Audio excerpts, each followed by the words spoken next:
কিশোরগঞ্জের ভৈরবে স্বামীকে হত্যার দায়ে স্ত্রীসহ দুইজনকে মৃত্যুদণ্ড দিয়েছে আদালত। সকালে কিশোরগঞ্জের অতিরিক্ত জেলা ও দায়রা জজ আদালতের বিচারক শাম্মী হাসিনা পারভিন এই রায় দেন।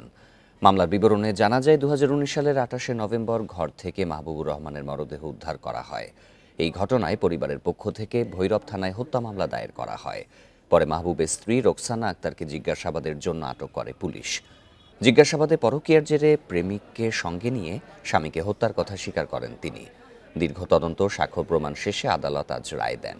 নাটোরে স্কুল শিক্ষার্থীকে গণধর্ষণের পর হত্যায় 3 তরুণকে যাবজ্জীবন কারাদণ্ড দিয়েছে আদালত। সকালে নাটোরে নারী ও শিশু নির্যাতন দমন ট্রাইব্যুনাল আদালতের বিচারক আব্দুর রহিম এই রায় দেন।